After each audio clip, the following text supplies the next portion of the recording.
আসসালামু আলাইকুম। দুপছাচিয়ায় বৈষম্য বিরোধী সাধারণ ছাত্র ও জনতা ভারতে হজরত মোহাম্মদ সাল্লাল্লাহু আলাইহি সাল্লামকে নিয়ে বাজে মন্তব্য করার প্রতিবাদে বিক্ষোভ মিছিল ও প্রতিবাদ সভা অনুষ্ঠিত হয়েছে। ভিডিওটি ভালো লাগলে অবশ্যই শেষ পর্যন্ত দেখবেন। ধন্যবাদ।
السلام عليكم ورحمة الله نحمد ونصلي على رسوله الكريم قال النبي عليه السلام من سب نبيا فاقتلوه أو كما قال النبي عليه السلام আজকে দুপছাচিয়া বৈষম্য বিরোধী ছাত্র জনতা এবং তৌহিদি জনতা আমার মুসলমান ভাইদের কর্তৃক আয়োজিত আজকে আপনারা জানেন গত সপ্তাহে আমাদের নবী আকরাম সাল্লাল্লাহু আলাইহি ওয়াসাল্লামের সালামকে কটাক্ষ করে অত্যন্ত কুচ্ছারোহণ করে ভারতের মহারাষ্ট্রের এই পুরোহিত যিনি আল্লাহ নবীকে কটাক্ষ করেছেন সেটাকে আবার বিজেপি সংসদ সমর্থন করেছেন।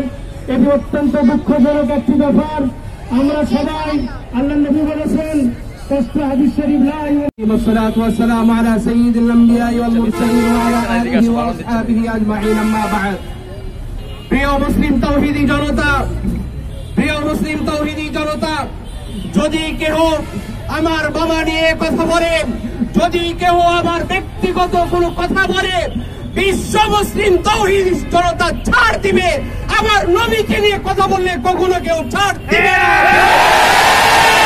প্রিয় মুসলিম তাওহীদি জনতা, ভারতের সেই রামগিরিকে আজকের এই বাংলাদেশ থেকে বজ্র কণ্ঠে জানিয়ে দিতে চাই, বাংলাদেশের সমস্ত মুসলিম তাওহীদি জনতা, মুসলিম হিন্দু খ্রিস্টান বন্ধু সবাই ভাই ভাই কাঁধ মিলে চলে। তারা বাংলাদেশের দিকে আঙ্গুল তুলে কথা বলে, তারা বলে বাংলাদেশে নাকি হিন্দুদের উপর আঘাত করা হয়। তাদেরকে বাংলাদেশের দিকে তাকিয়ে দেখাতে চাই, আমাদের বাংলাদেশে হিন্দু পূজা বলেন, শারদীয় পূজা বলেন, কোন পূজায় কোন মুসলিম কখনোই আঘাত করেনি। যেই দেশ থেকে, যেই জায়গা থেকে, যেই দল থেকে আবার নবীর বিরুদ্ধে কথা বলা হবে, উসকি জবান খেচ লেঙ্গে হাম, উড়া দেঙ্গে হাম।